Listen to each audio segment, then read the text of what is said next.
مشہور تفاسیر ذکر کرنے کے بعد اب سورۃ الفاتحہ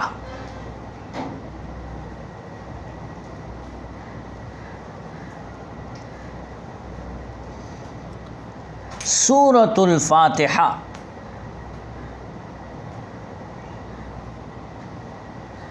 یہ مکی سورت ہے جس میں 7 آیتیں ہیں۔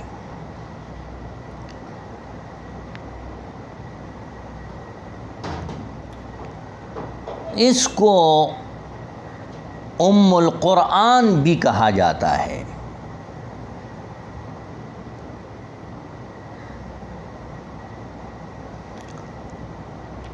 اس لیے کہ قرآن اسی سے شروع ہوتا ہے۔ 7 مثانی ایک نام ہے سورۃ الفاتحہ کا، اور ایک نام سورۃ الکنز ہے۔ کنز کہتے ہیں خزانے کو، عرش کے نیچے جو خزانے ہیں، فاتحہ ان خزانوں میں سے ملی ہے۔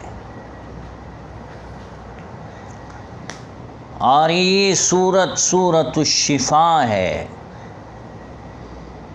ہر بیماری سے شفا ہے اس میں۔ اور یہ سورۃ الحمد ہے، اس میں تعریف ہے اللہ تعالیٰ کی۔ اور یہ سورۃ الصلاۃ ہے، یہ نماز میں پڑھی جاتی ہے۔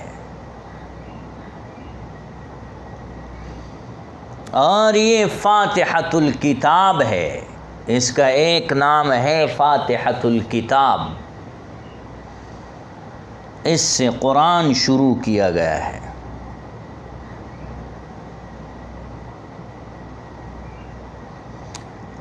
ایک نام مفسرین نے سورہ فاتحہ کا القرآن العظیم بتلایا ہے۔ القرآن العظیم اس کو اس لیے کہتے ہیں کہ اس میں قرآن کے تمام علوم ہے۔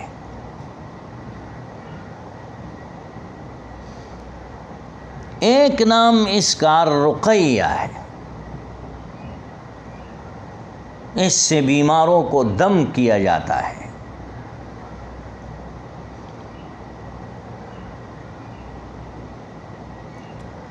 ایک نام مفسرین نے اس کا اساس بتلایا ہے۔ قرآن کی اساس سورۃ الفاتحہ ہے۔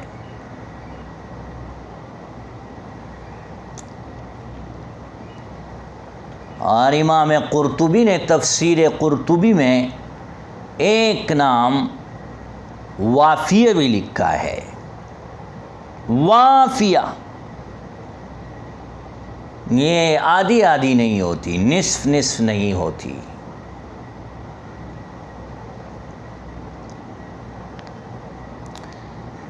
کافیہ ایک نام مفسرین کہتے ہیں۔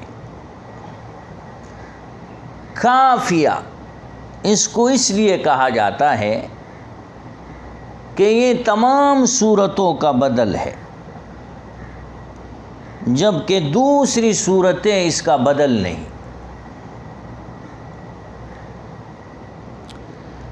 اور مثانی اس کو اس لیے کہا جاتا ہے، مثانی اس کو اس لیے کہا جاتا ہے کہ یہ بار بار پڑھی جاتی ہے۔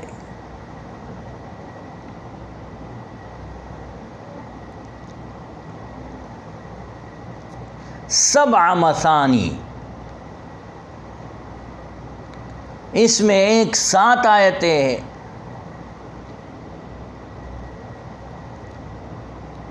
اور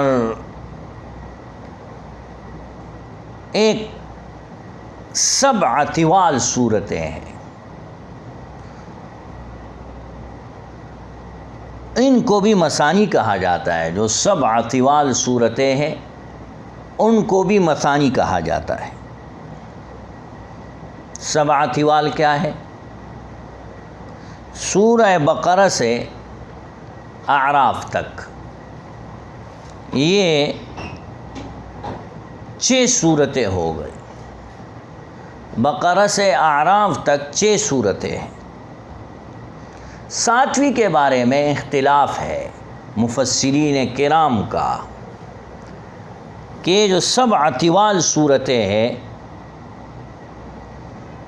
بقرہ سے اعراف تک 6 یہ ہو گئی، اور 7ویں میں اختلاف ہے کہ یا تو یہ انفال ہے، بعض کہتے ہیں یہ 7ویں سورت توبہ ہے، اور بعض کہتے ہیں کہ یہ 7ویں سورت سورہ یونس ہے. تو سورہ فاتحہ کے مختلف اسماء مفسرین نے لکھے ہیں، جس میں سے کچھ میں نے آپ کے سامنے رکھ دیے. اللہ کے رسول صلی اللہ علیہ وسلم نے فرمایا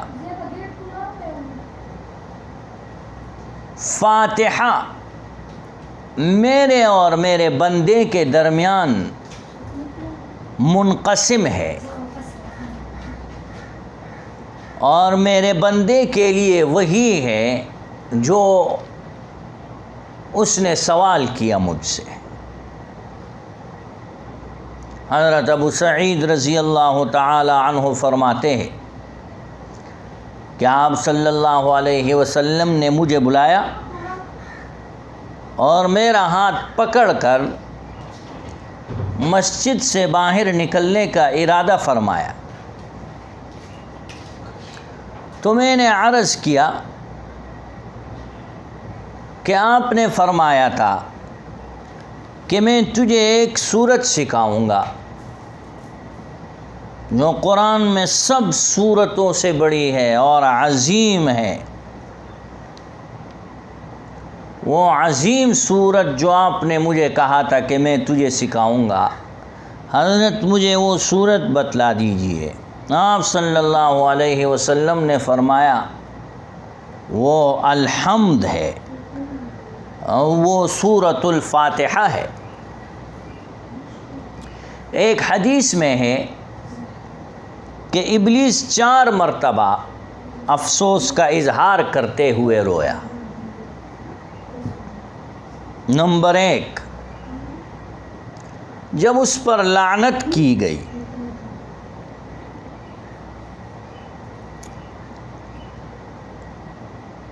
اللہ تعالیٰ نے ابلیس پر لعنت فرمائی.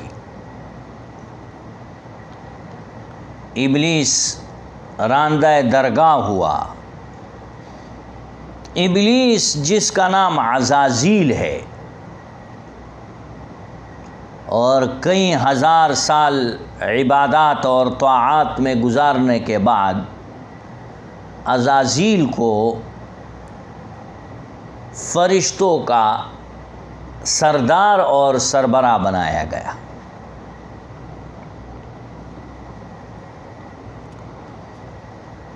پھر کتاب میں لکھا ہے کہ ایک دن ابلیس کے دل کے اندر یہ خیال آیا کہ ایک دن ایسا بھی آئے گا کہ اللہ تعالیٰ بیمار پڑ جائے گا، نعوذ باللہ، یا اللہ تعالیٰ کو کچھ نہ کچھ ہو جائے گا تو اللہ تعالیٰ کی جگہ پر میں آ جاؤں گا. اس خیال کا آنا تھا کہ عزازیل کا زوال شروع ہو گیا.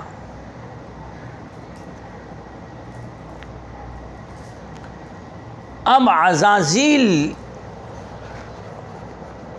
جب سجدہ کرتا تھا اور سجدہ کر کے اٹھ جاتا تھا تو لکھا ہوا آتا تھا ابلیس من لعنہ اللہ، ابلیس پر خداوند تعالیٰ کی لعنت ہو۔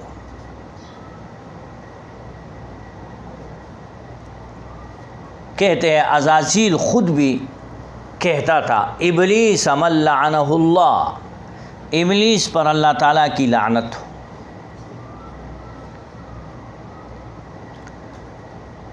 لیکن یہ پتہ نہیں تھا کہ یہ کون ایسا بدبخت ہے جو عن قریب راندہ درگاہ ہونے والا ہے۔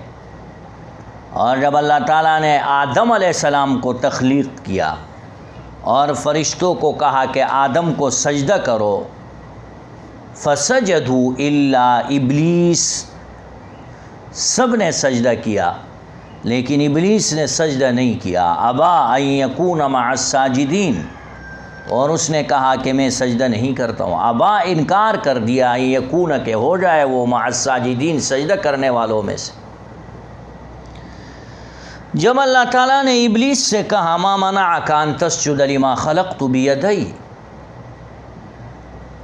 کہ تم نے سجدہ کیوں نہیں کیا، تمہیں کس چیز نے روکا کہ تم سجدہ کرو اس کو جس کو میں نے اپنے ہاتھ سے بنایا؟ استکبرت، تکبر کیا آپ نے، ام کنت من العالین، یا آپ کوئی بلند و بالا ہے اس سے؟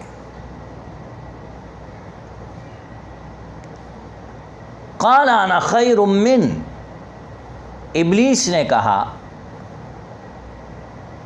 کہ میں بہتر ہوں اس سے، اس لیے کہ خلقتنی من نار، مجھے اللہ تعالیٰ نے، مجھے آپ نے آگ سے پیدا کیا، وخلقتہ من طین، اور اس آدم کو آپ نے مٹی سے بنایا، تو مٹی کا کام نیچے جانا ہے اور آگ کا کام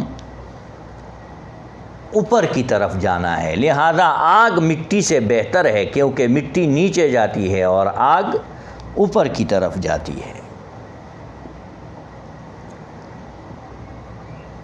لہذا اللہ تعالیٰ نے ابلیس سے کہا کہ اب یہاں سے نکل جاؤ، اور کہا کہ قیامت تک وَإِنَّ عَلَيْكَ اللَّعْنَةِ إِلَى يَوْمِ الدِّينِ، میری لعنت آپ پر قیامت کے دن تک رہے گی۔